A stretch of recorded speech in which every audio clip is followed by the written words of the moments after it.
Solve student, कैसे हो आप लोग? उम्मीद है आप लोग अच्छे होंगे। आज यहाँ पे हम कवर करने वाले हैं एसएससी जीडी 2025 का सेट यहाँ पे 2। ठीक है, अगर आपने पहला सेट नहीं देखा है तो आप हमारे चैनल पर जाइए, वहाँ पे आपको प्लेलिस्ट में मिल जाएगा। वहाँ पे आप लोग को यहाँ पे मिलेगा आज से सी। ठीक है, प्लेलिस्ट जो मिलेगा वो बता रहा हूँ, एसएससी जीडी। ठीक है, जीडी करके मिलेगा 2025। ठीक है, 2025 जीके जीएस। ठीक है, जीके जीएस क्वेश्चन करके आप सबको मिलेगा। वहाँ पे प्लेलिस्ट, आपको प्लेलिस्ट में जाके देख लेना है। वहाँ से आपको जो है अपना यहाँ पे जीडी का सेट 1 देख लेना है वहाँ पे। ठीक है, उसके बाद यहाँ पे आज का सेट 2 है, तो यहाँ पे सेट 2 में यहाँ पे पूरे कंप्लीट करने वाला है 20 क्वेश्चन। ठीक है, क्योंकि आप सबको पता है कि जीडी में 20 ही क्वेश्चन पूछा जाता है, इसलिए मैं आप सबको जीके जीएस का यहाँ पे 20 क्वेश्चन ही करा रहा हूँ। ठीक है, जो कि आप सबको यहाँ पे 2025 में इंपॉर्टेंट क्वेश्चन होता है, आप सबको एग्जाम में यह पूछा ही जाएगा। ठीक है, तो चलिए यहाँ पे आज का क्वेश्चन यहाँ पे शुरू करते हैं। फर्स्ट क्वेश्चन पे यहाँ आते हैं। फर्स्ट क्वेश्चन में यहाँ पे हमारा आता है कि चार मीनार कहाँ पर स्थित है। देखिए, स्टार लगा के नोट कर लीजिएगा। ठीक है, ये कई बार पूछ चुका है एग्जाम में, इसलिए मैं आप सबसे बोल रहा हूँ कि ये आपको नोट करके रखना है। कि वैसे भी बहुत सारे लोगों को ये पता होगा, क्योंकि ये इंपॉर्टेंट, इतना आसान क्वेश्चन है ना, बहुत सारे लोगों को पता होगा। ठीक है, कि चार मीनार कहाँ पे है। तो ऑप्शन में देख लेते हैं। पहला ऑप्शन क्या है? सिकंदराबाद में, हैदराबाद में, या फिर मुंबई में, या फिर पणजी में। ठीक है, तो चार मीनार कहाँ पे है? तो यहाँ पे हमारा राइट आंसर क्या हो जाएगा? राइट आंसर जो हो जाएगा, चार मीनार कहाँ पे है? चार मीनार हैदराबाद में। ठीक है, हैदराबाद में। ठीक है, हैदराबाद में सबको पता है। ठीक है, नेक्स्ट अब यहाँ पे आते हैं दूसरे नंबर क्वेश्चन में। दूसरे नंबर क्वेश्चन में यहाँ पे आता है, निम्न में से कौन सा परिसंचरण प्रणाली जो कि प्राणी का हिस्सा नहीं है, परिसंचरण प्राणी का हिस्सा नहीं है। ठीक है, तो यहाँ पे है कोशिकाएं, या फिर धमनी, या फिर वल्ली, या फिर जो कि सिरिकाएं। ठीक है, तो यहाँ पे हमारा परिसंचरण प्राणी के हिस्सा नहीं है, तो कौन सा है? तो यहाँ पे हमारा राइट आंसर क्या हो जाएगा? वल्ली राइट आंसर हो जाएगा। ठीक है, right answer C right answer हो जाएगा। ठीक है, नेक्स्ट अब यहाँ पे आते हैं तीसरे नंबर क्वेश्चन में। दूसरा क्वेश्चन हो गया। तीसरे नंबर में आते हैं, भारत और श्रीलंका को द्वारा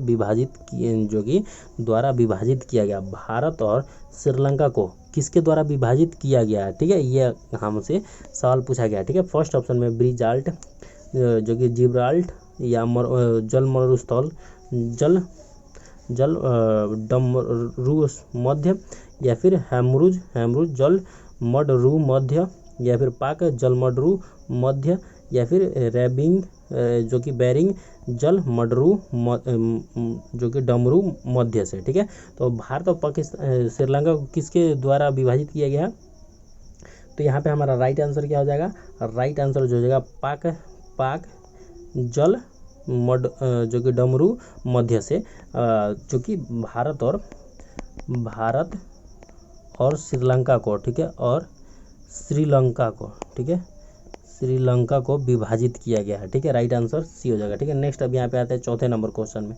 चौथे नंबर में यहाँ पे हमारा आता है, निम्न में से कौन सा भारतीय शास्त्रीय संगीत की प्रख्यात गायिका है? प्रख्यात गायिका है भारतीय शास्त्रीय संगीत की। ठीक है, फर्स्ट ऑप्शन में जो कि शुभा मुद्रल, या फिर नैना देवी, या फिर जो कि पूर्णिमा शर्मा, या फिर गीता गांगुली। ठीक है, तो यहाँ प्रख्यात जो है संस्कृत के शास्त्रीय संगीत के प्रख्यात गायिका है। तो यहाँ पे हमारा राइट आंसर क्या हो जाएगा? राइट आंसर यहाँ पे हमारा ए हो जाएगा। ठीक है, शुभा, ठीक है, मृदगल, ठीक है, मृदगल, राइट आंसर ए हो जाएगा। ठीक है, नेक्स्ट अब यहाँ पे आते हैं पांचवें नंबर क्वेश्चन में। पांचवें नंबर क्वेश्चन में यहाँ पे हमारा आता है, खरीफ फसलों को मौसम की शुरुआत में बोई जाने वाली फसलों के रूप में वर्णित किया जाता है। किस में? शीत में, या वर्षा में, या वसंत में, या फिर ग्रीष्म में? किस मौसम में यहाँ पे खरीफ फसलों को बुआई की जाती है? तो यहाँ पे हमारा राइट आंसर क्या हो जाएगा? राइट आंसर जो हो जाएगा बी राइट आंसर हो जाएगा, वर्षा में। ठीक है, राइट आंसर वर्षा की शुरुआत में यहाँ पे खरीफ फसलों की बुआई की जाती है। ठीक है, नेक्स्ट अब यहाँ पे आते हैं छठे नंबर क्वेश्चन में। छठे नंबर क्वेश्चन में यहाँ पे हमारा आता है, नीली क्रांति संबंधित है। नीली क्रांति से संबंधित है कौन, क्या चीज़ संबंधित है? ठीक है, फर्स्ट में कृषि, या नील उत्पाद, या फिर जूट उत्पाद, या फिर मत्स्य उत्पाद। ठीक है, नीली क्रांति से संबंधित कौन सा उत्पाद है? ठीक है, तो यहाँ पे हमारा राइट आंसर क्या हो जाएगा? राइट आंसर जो हो जाएगा मत्स्य उत्पाद, ठीक है, मत्स्य उत्पाद, ठीक है, नीली क्रांति से संबंधित है। राइट आंसर डी हो जाएगा, ठीक है। नेक्स्ट अब यहाँ पे आते हैं 7वें नंबर में। 7वें नंबर में यहाँ पे हमारा आता है कि बनारस हिंदू, ठीक है, बनारस हिंदू विश्वविद्यालय का स्थापना किसने की थी, ठीक है। बनारस हिंदू विश्वविद्यालय की स्थापना किसने की थी? तो फर्स्ट ऑप्शन में सर सैयद मोहम्मद ने, या फिर पंडित मदन मोहन मालवीय ने, या फिर जवाहरलाल नेहरू ने, या फिर बाल गंगाधर तिलक ने। तो किसने जो है बनारस हिंदू विश्वविद्यालय की स्थापना की है? तो यहाँ पे हमारा राइट आंसर क्या हो जाएगा? राइट आंसर हो जाएगा पंडित मदन मोहन मालवीय ने, ठीक है। राइट आंसर क्या हो जाएगा? राइट आंसर बी हो जाएगा, ठीक है। नेक्स्ट अब यहाँ पे आते हैं 8वें नंबर में। 8वें नंबर में यहाँ पे हमारा क्या आता है? 8वें नंबर में यहाँ पे हमारा आता है एजी, ठीक है। एजी एक महंगी और नर्म सफ़ेद और चमकदार धातु है, ठीक है। एजी जो है, एजी क्या है? एक महंगी है, ठीक है, महंगी पदार्थ है, नरम भी है, सफ़ेद भी है, ठीक है, और चमकदार भी है, धातु है, ठीक है, जिसे आमतौर पर डॉट के रूप में जाना, इसे किस नाम से, मतलब किस रूप में जाना जाता है, ठीक है, चांदी के रूप में, या एल्यूमिनियम, या फिर पारा, या फिर निकल, किसके नाम से जाना जाता है? तो यहाँ पे हमारा राइट आंसर क्या हो जाएगा? राइट आंसर जो हो जाएगा चांदी के नाम से रूप में जाना जाता है, ठीक है, चांदी के रूप में, ठीक है, के रूप में जाना जाता है, ठीक है। राइट आंसर क्या हो जाएगा? राइट आंसर ए हो जाएगा, ठीक है। नेक्स्ट अब यहाँ पे आते हैं 9 हो गए, 9वें नंबर क्वेश्चन में, 8वां हो गया, 9वें नंबर क्वेश्चन में यहाँ पे हमारा आते हैं 9वें नंबर क्वेश्चन में यहाँ पे हमारा आता है मानव शरीर की सबसे छोटी हड्डी बोला गया, सबसे छोटी हड्डी कौन सी है? तो यहाँ पे तो बहुत सारे लोगों को पता है कि सबसे छोटी हड्डी कौन सी होती है। तो यहाँ पे कान की हड्डी होती है, सबको पता है कि कान की हड्डी सबसे छोटी होती है। सबसे बड़ा कौन सा होता है? सबसे बड़ी हड्डी कौन सी होती है? तो फीमर, ठीक है, ठीक है, फीमर नहीं, इसको जांघ की हड्डी कहा जाता है, ठीक है। इसका नाम कुछ और है जो आपको कमेंट में बताना है, फीमर नहीं, ठीक है। यहाँ पे आपको क्या होता है? जांघ की हड्डी सबसे बड़ी हड्डी होती है, जांघ की हड्डी सबसे बड़ी होती है, ठीक है। नेक्स्ट अब यहाँ पे आते हैं 10वें नंबर क्वेश्चन में। 10वें नंबर में यहाँ पे हमारा आता है, 10वें नंबर में भारतीय रेगिस्तान स्थित है पश्चिम क्षेत्र में, डॉट। यहाँ पे हमारा जो है टाइपिंग मिस्टेक हो गया है, ठीक है। यहाँ पे पूछा गया है भारतीय रेगिस्तान पश्चिम क्षेत्र में मतलब यहाँ पे किस क्षेत्र में जो स्थित है। यहाँ पे इस तरह से कुछ क्वेश्चन है, यहाँ पे मिस्टेक हो चुका है, ठीक है। एक बार चेक कर लेते हैं, चेक करके आप सबको बताते हैं कि हमारा टाइपिंग में क्या मिस्टेक हो गया, क्या किस तरह से यहाँ पे क्वेश्चन था, ठीक है। तो यहाँ पे हमारा जो क्वेश्चन है, यहाँ पे देख लीजिए, यहाँ पे जो है ना, ये क्वेश्चन यहाँ से हटा देते हैं, ठीक है। यहाँ से जो है यहाँ पे पूरे हटा देते हैं, यहाँ से हटाकर दूसरी जगह लिख देते हैं, ठीक है। उसके बाद आपको समझ में आ जाएगा यहाँ पे हमारा जो है क्या छूटा हुआ है, ठीक है, क्योंकि यहाँ पे टाइपिंग मिस्टेक हो गया। यहाँ पे होना चाहिए था डॉट, ठीक है, यहाँ पे डॉट, ठीक है। अब यहाँ पे मैं आप सबको यहाँ पे बताता हूँ कि क्या सही होगा, ठीक है। यहाँ पे काट दीजिए, इसको ऐसे ही काट देते हैं, ठीक है। यहाँ पे इस तरह से काट देते हैं, यहाँ पे मान लीजिए डॉट होगा, और यहाँ पे क्वेश्चन लिख देते हैं पश्चिम। यहाँ पे क्या था? यहाँ पे हो जाएगा भारतीय रेगिस्तान डॉट पश्चिम क्षेत्र में स्थित है, ठीक है, स्थित है, इस तरह से स्थित है। तो यहाँ पे कहाँ पे स्थित है? नीलगिरी के पहाड़ियाँ, या फिर हो जाएगा हिमाद्री, ठीक है, हिमाद्री, या फिर हो जाएगा यहाँ पे अरावली के पहाड़ी, या फिर कैमूर की पहाड़ी, ठीक है। दक्षिणी भारत के रेगिस्तान में दक्षिणी पश्चिमी में क्या है? तो यहाँ पे हमारा राइट आंसर क्या हो जाएगा? राइट आंसर यहाँ पे सी हो जाएगा, अरावली, ठीक है, अरावली की पहाड़ी, ठीक है, अरावली की पहाड़ियाँ है पश्चिम में, ठीक है। राइट आंसर क्या हो जाएगा? राइट आंसर सी हो जाएगा, ठीक है। नेक्स्ट अब यहाँ पे आते हैं 11 नंबर क्वेश्चन में। 11 नंबर क्वेश्चन में यहाँ पे हमारा आता है 11 नंबर की त्वेषा मलिक एक भारतीय खिलाड़ी है, किससे संबंधित है? किस खिलाड़ी है? मतलब त्वेषा मलिक जो है क्या चीज़ का खिलाड़ी है? गोल्फ का, या फिर बैडमिंटन का, सॉरी वॉलीबॉल का या फिर शतरंज का या बास्केटबॉल का, ठीक है। त्वेसा मलिक किस भारतीय का एक खिलाड़ी है, कौन सा खिलाड़ी है? तो यहाँ पे हमारा राइट आंसर क्या हो जाएगा? राइट आंसर जो हो जाएगा गोल्फ का, ठीक है, गोल्फ का है। कौन सा? त्वेसा मलिक, ठीक है, त्वेसा मलिक, ठीक है। नेक्स्ट अब यहाँ पे चलते हैं 12 नंबर क्वेश्चन में। 12 नंबर क्वेश्चन में यहाँ पे हमारा आता है 12 नंबर में कि निम्नलिखित में से कौन सा विकल्प मौर्य साम्राज्य के शासकों के सही कालानुक्रम को दर्शाता है, कालानुक्रमिक को दर्शाता है, ठीक है। किस वंश? तो यहाँ पे मौर्य साम्राज्य, ठीक है। फर्स्ट में है यहाँ पे कौन कौन सा, मतलब कि कौन पहले आया था, ठीक है, उसके बाद कौन आया, उसके बाद कौन आया, इस तरह से आया है। तो यहाँ पे हमारा राइट आंसर क्या हो जाएगा? डायरेक्ट मैं आप सबको बता देता हूँ कि सबसे पहले यहाँ पे कौन आया था, उसके बाद कौन आया था, ठीक है। तो यहाँ पे हमारा राइट आंसर क्या हो जाएगा? राइट आंसर हो जाएगा फर्स्ट ये आया था, उसके बाद बिंदुसार आया था, ठीक है, बिंदुसार सेकेंड हो जाएगा। थर्ड में यहाँ थे अशोक आया था, उसके बाद बृहदत्त अंतिम शासक था चौथे नंबर में, ठीक है। राइट आंसर यहाँ पे हमारा बी हो जाएगा, ठीक है। नेक्स्ट अब यहाँ पे आते हैं 13 नंबर क्वेश्चन में। 13 नंबर क्वेश्चन में यहाँ पे हमारा आता है निम्नलिखित में से, ठीक है, यहाँ पे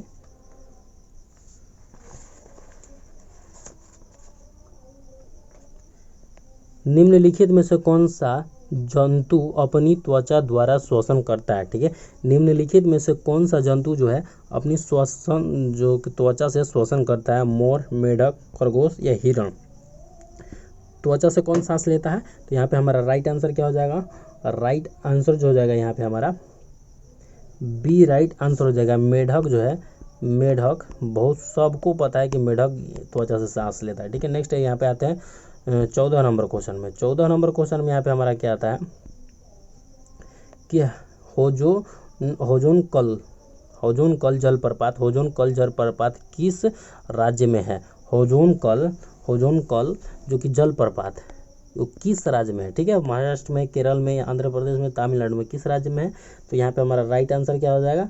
राइट आंसर हो जाएगा तमिलनाडु में ये जलप्रपात है, तमिलनाडु में ये जलप्रपात है। राइट आंसर क्या हो जाएगा?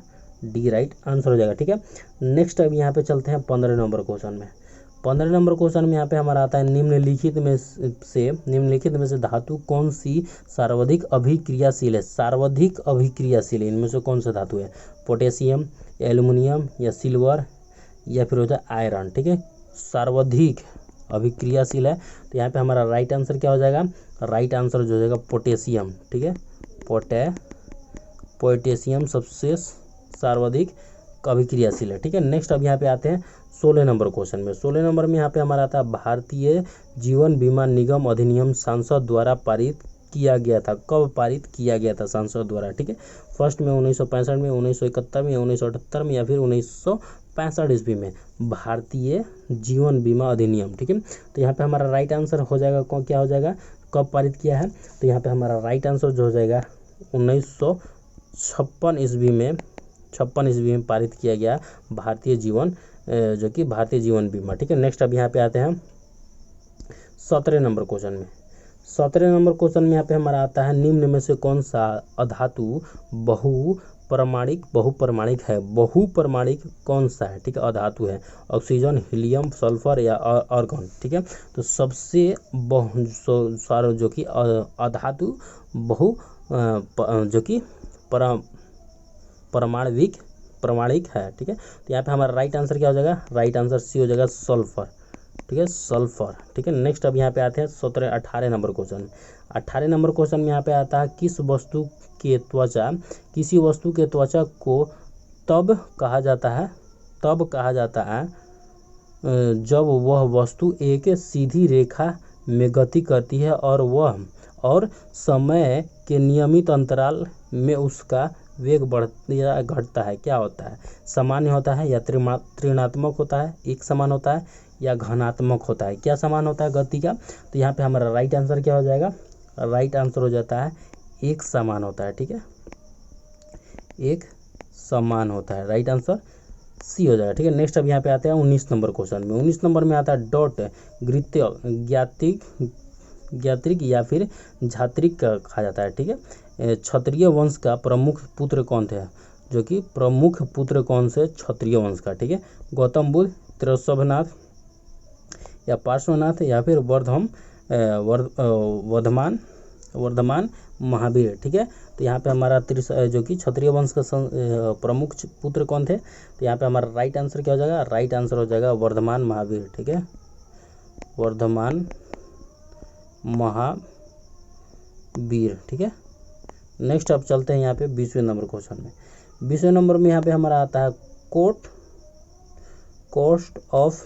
Of India fast food present नामक पुस्तक किसने लिखा है, फास्ट फूड प्रेजेंट पुस्तक किसने लिखा है, कोस्ट ऑफ इंडिया, ठीक है। ये पुस्तक किसने लिखा है। फर्स्ट में जयंती कलिता ने या फिर शशि थरूर ने या फिर सत्यार्थ नायर ने या फिर रंजन गोगोई ने, ठीक है, ठीक है। तो किसने लिखा है फास्ट जो कि प्रेजेंट, पास्ट टू प्रेजेंट। तो यहाँ पे हमारा राइट आंसर क्या हो जाएगा, किसने लिखा है, राइट आंसर हो जाएगा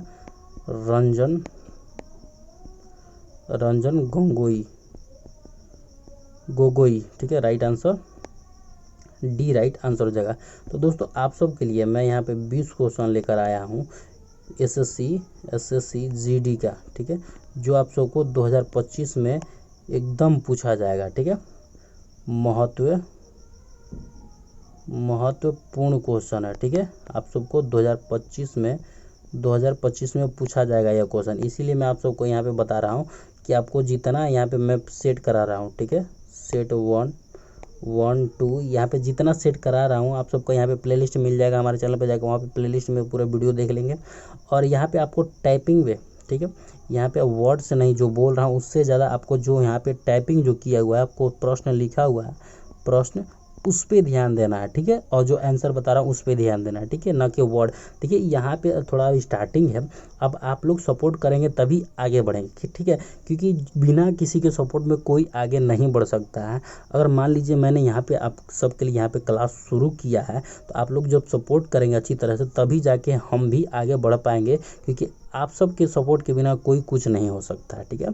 क्योंकि अब स्टार्टिंग में हर कोई भी यहाँ पे डायरेक्ट यहाँ पे जो नहीं कर सकता, मतलब डायरेक्ट कोई चीज़ नहीं कर सकता जब तक वो सीखेगा नहीं। तो यहाँ पे आप सबको क्वेश्चन कराते कराते हम भी सीख रहे हैं। तो आपको करना क्या है, सिंपल से आप छोड़िए, हमें सपोर्ट करते रहना, ठीक है। सपोर्ट में करना क्या है कि आपको वीडियो को लाइक करना है और शेयर करना है, ठीक है, शेयर करना है और कमेंट करना है, बस लाइक शेयर कमेंट कर लीजिए बस, और कुछ नहीं। हमें आपसे इतना कर देंगे तो हमें आपसे बहुत ज़्यादा सपोर्ट मिल जाएगा। तो चलिए स्टूडेंट, मिलते हैं नेक्स्ट वीडियो में, तब तक के लिए जय हिंद, जय भारत, वंदे मातरम।